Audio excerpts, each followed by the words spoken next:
Good evening. My name is McGarvey, and I'm the Chief Fire Officer of the Lower Merion Township Fire Department, which borders the city of Philadelphia, home of our beloved Philadelphia Flyers. The Lower Merion Fire Department is a combination fire department that relies in great measure on volunteer firefighters as its first responders. The countless unpaid hours these men and women commit to training and putting themselves in harm's way is remarkable. July 4th here in the United States is a day when we celebrate our independence. Parades, barbecues, and this 4th of July was no different until that night at 22:33 hours. The Lower Merion Fire Department got dispatched to a house fire in the Penn Wind section of Lower Merion Township.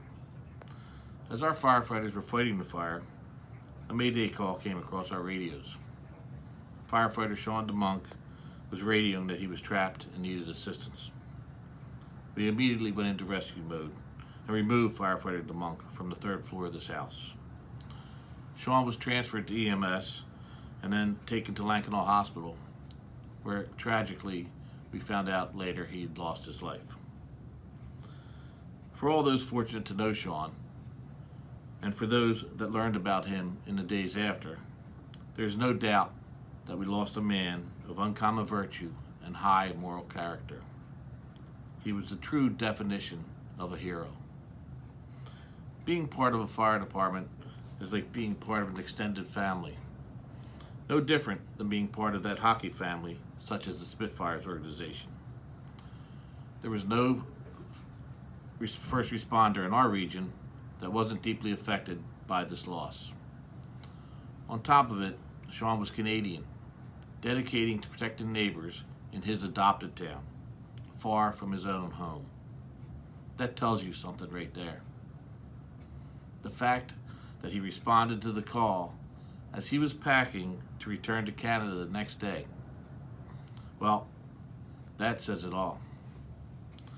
When we learned of Sean's connection with the Spitfires, his love of hockey, and the grief shared in Windsor at this tragic news, I felt an immediate kinship with the community. We come from a hockey town too, and that was never so evident on the morning when we arrived at the funeral home to pick up Sean and transport him to his memorial service. We arrived to a sea of blue of firefighters standing there, and off to the right were a group of young men and women dressed in their hockey sweaters, holding their hockey sticks. I myself played, refereed, coached, and now I'm president of our local youth hockey organization, where my kids played and have learned so many of life's lessons on and off the rink. I couldn't be prouder of the bond we all share as members of this family of the greatest sport on earth. It is easy to imagine Sean as a peer and a mentor to the Spitfire staff and players, given his intense love of the game, his intellect, and his disarming wit, something that goes a long way when the stakes are high. In closing, I would like to first thank his wife Melissa, his mother Barb, and his father Mark, as well as the rest of his family, for sharing Sean with us. Know that your loved one died a true hero and will never be forgotten by his American brothers and sisters. I also want to thank the fans and the Spitfires organization for supporting your first responders, their families, and honoring the life and memory of firefighter Sean DeMuynck. Many of us here in Lower Merion are now becoming Spitfire fans because of Sean. He loves his Spitfires. And now we do too. Thank you.